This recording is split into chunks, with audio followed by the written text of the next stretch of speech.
l'histoire du poulet au vinaigre? Il n'y avait que vous, Olivier, pour imaginer quelque chose comme ça. C'est vrai qu'il y a des plats qui sont, en tout cas par leur intitulé, pas très vendeurs. Et c'est vrai que voir un poulet au vinaigre sur une carte de restaurant, c'est pas ce qui peut tout de suite donner envie d'en prendre. Et pourtant, c'est dommage, parce que c'est vraiment un plat remarquable. Alors, c'est un plat qui, aujourd'hui, est très lié à la gastronomie lyonnaise. Et dans les bouchons lyonnais, par exemple, on trouve souvent cette dénomination poulet au vinaigre. Je le disais tout à l'heure, ça a d'ailleurs donné lieu à un film en 1985, film de Claude Chabrol avec Jean Poiret, Michel Bouquet et Pauline Lafont, entre autres.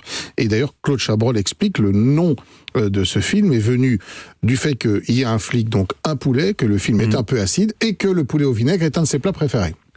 Donc, il justifie que, oui, le poulet au vinaigre mérite d'être mangé. Alors, avant d'être au vinaigre, le poulet était au verjus.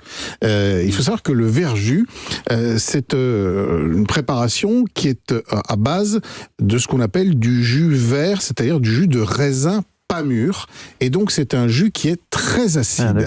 Et on le fabriquait à base d'un cépage, le Boudla, et le Boudla avait justement cette caractéristique de ne jamais mûrir, ou pratiquement pas, et on le récoltait, et c'était très très très acide. Et ce cépage a pratiquement disparu avec le phylloxéra, et le verjus n'est pratiquement pas revenu. On en trouve encore un petit peu, il y a la maison Edmond Fallot par exemple en Bourgogne qui commercialise encore un peu de verjus. Mais il faut dire que le verjus a été remplacé ensuite par le vinaigre. Et c'est un très grand chef qui a... Alors certains disent c'est lui qui a inventé la recette telle qu'on la connaît aujourd'hui, mais probablement existait-elle un peu avant. Ce grand chef, c'est Fernand Point. Très connu pour son restaurant La Pyramide à Vienne, pas à Vienne en Autriche, mais à Vienne chez nous, à côté de Lyon. Chef 3 étoiles dès 1933, dans la première mention du Michelin avec des étoiles. Il les garde jusqu'en 1955, année de sa mort. Et il va mettre ce fameux poulet au vinaigre à sa carte. Je vais vous donner la recette dans un instant. Et c'est un contraste, c'est ça qui est intéressant, c'est que évidemment le vinaigre apporte l'acidité et donne une caractéristique au plat qui est un contraste entre la douceur de la sauce, entre l'acidité et entre la volaille. Moi je trouve que quand c'est réussi, c'est particulièrement bon. Alors comment on fait ce poulet au vinaigre ? Une volaille de Bresse ou autre, mais une bonne volaille de ferme qui a bien couru, une de celles de chez Stéphane par exemple, de cul-oiseau, on l'attrape, kikirikiki, hop. On demande à Stéphane quand même l'autorisation avant, on va pas chez Stéphane. Prendre une de celles, non je ne me permettrai pas, on lui demande. Volaille coupée en morceaux par votre volailler, 25 centilitres de vinaigre de vin, donc 50 centilitres de bouillon de volaille, un petit verre de vin blanc, échalote, un peu de coulis de tomate, une ou deux cuillères de crème fraîche, beurre, sel, poivre, c'est tout ce qu'il vous faut.